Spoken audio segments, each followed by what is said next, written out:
Iran, आप सोचते हैं कि यह एक ऐसा मुल्क है जो खतरे और तनाव से भरा हुआ है क्योंकि आपको सिर्फ यही तस्वीर दी गई है। क्या आपने कभी इसे तस्वुर करने की कोशिश की है?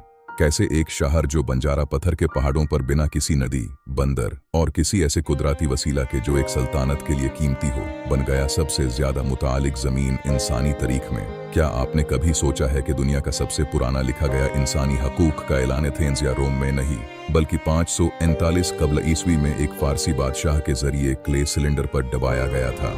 हेडलाइंस भूल जाएं, ईरान वो मुल्क नहीं है जो आपको दिया गया था।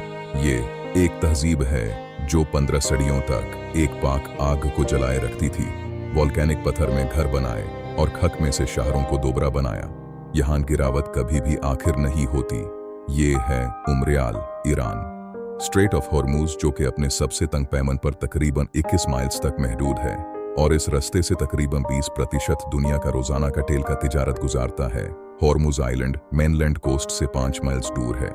इसकी लंबाई सिर्फ 8 मीटर्स है और इसकी कमोकत से बंदर अब्बास से पानी की तरफ एक काला धागा नजर आता है जो टर्क्वाइज और डीप ग्रीन के दरमियान तब्दील होता रहता है। इस सिलहुते को देखकर कोई भी मेहमान तैयार नहीं होता कि असल में ये जजीरा क्या है। ये एक सॉल्ट डोमे है जो लाखों सालों में समुंदर के फर्श से ऊपर उठाया गया है और इसमें 70 मुख्तालिफ मिनरल्स का मजमुआ है जो इतना छोटा है कि आप इस पर एक दोपहर में चलते हुए पूरा घूम सकते हैं।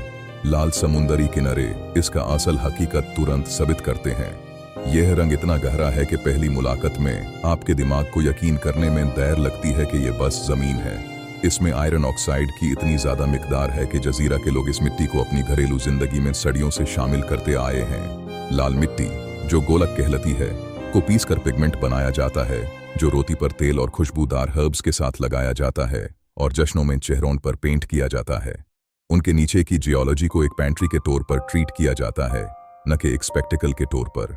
रेनबो वैली में मिनरल स्ट्राइएशन समुंदरी क्लिफ्स पर हॉरिजॉन्टल बैंड्स में चलती हैं और बीच पर मिचीचा और क्रिस्टल के डिपॉजिट्स होते हैं। रेट मल्टीपल वेवलेंथ्स पर लाइट को स्कैटर करती है जो एक ऐसे सरफेस पर चलने का कंसिस्टेंट एहसास देता है जो अपने आप से रोशनी उत्पन्न करता है। वही जियोग्राफी जो इस खूबसूरती को जन्म देती है, वही इसकी वल्नरेबिलिटी को भी जन्म देती है। स्ट्रेट की स्ट्रेटेजिक वैल्यू की वजह से हॉर्मुज दुनिया के सबसे ज्यादा मिलिट्री मॉनिटरिंग वाले जमीन में से एक है और जजीरा की मछली पलने वाली कम्युनिटीज अपने महीन इकोसिस्टम के अंदर काम करते हैं जो पर्शियन गल्फ के तापमान से ज्यादा स्ट्रेस में है।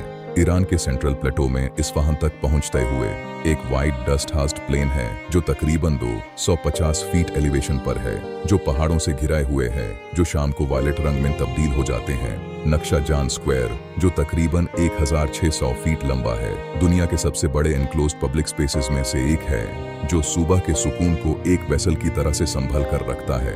पहले से शहर के जागने से पहले जब रोशनी शाह मॉस्क के ईस्टर्न फसाड पर गिरती है तो इसकी तिल वर्क इतना कोबाल्ट रंग का हो जाता है कि सदियों के जियोमेट्रिक रेपिटेशन से यह इतना लेयर्ड लगता है कि यह सरफेस रोशनी को रिफ्लेक्ट करने की बजाय उसे जनरेट करता है।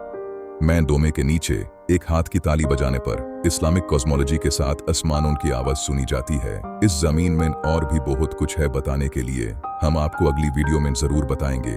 अगर आपको ये हमारी वीडियो पसंद आई, इसे लाइक और सब्सक्राइब जरूर कीजिएगा। शुक्रिया।